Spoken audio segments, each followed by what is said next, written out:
Hello and welcome to another Time Out Monday. For this Time Out Monday, this devotional that we do weekly, we're going to be discussing a passage out of John chapter 8.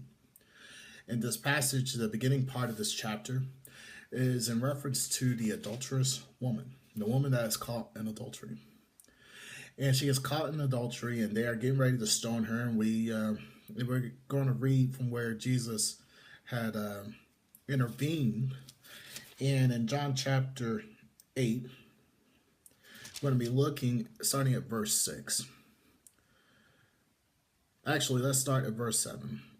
And as they continued to ask him, he stood up and said to them, "Let him who is without sin among you be the first to throw a stone at her." And once more he bent down and wrote on the ground. But when they heard it, they went away one by one, beginning with the older ones, and Jesus was left alone with the woman standing before him. Jesus stood up and said to her, "Women, where are they? Has no one condemned you?" She said, "No one, Lord." And Jesus said, "Neither do I condemn you. Go, and from now on sin no more."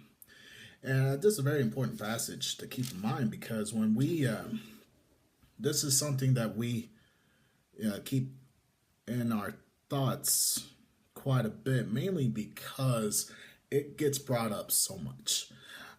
Matter of fact, I think it's this last week that I heard of someone making reference to, if you're not without sin, cast the first stone, and referencing that you cannot judge someone, period. And that is something that has been very controversial, because they will quote this passage, but they will forget about that last part in this account here where he says, "Go and sin no more."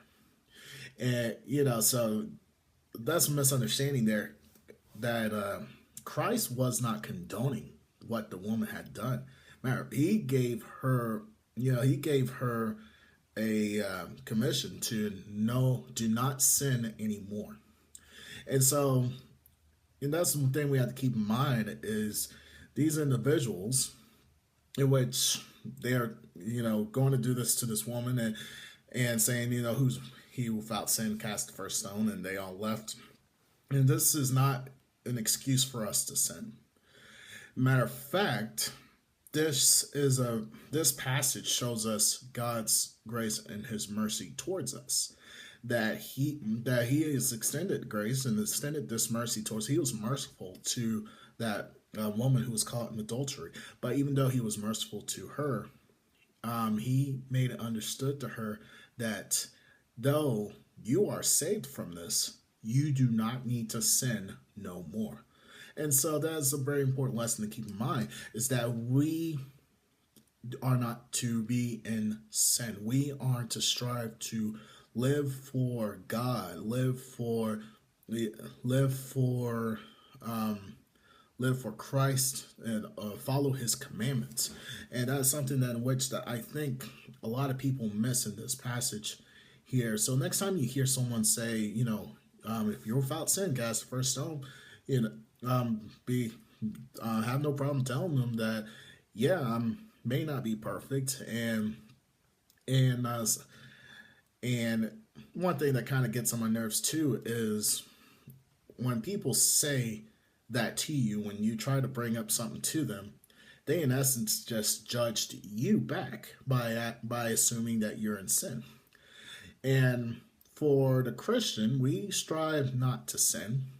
We strive to leave worldliness out of our thinking, as far as when it comes to spiritual matters, and even in our regular lives, we try to lean to the spiritual things and to what the Word of God says.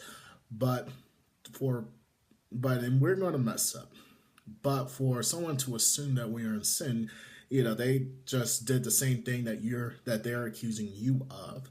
So next time someone tries to tell you, if you're without sin, cast the first stone, be quick to tell them too that Jesus also said, "Go and sin no more." And so, and then in which that'll either do one or two things that will cause people to think about, well, what exactly is sin? Or two, they'll just get more angry. But regardless, please keep in mind that this passage not only shows the grace and the mercy of Jesus Christ, but also shows us too that we have a responsibility to do our part as well. to spend another time Out Monday devotional. Hope this has been beneficial to you. Hope this has been beneficial to you. And we could go on and on about this, but maybe one day we can probably do more discussion on this because so many things could be brought up in this. So thank you all for watching, and you have a good rest of your Monday, and we'll see you next week.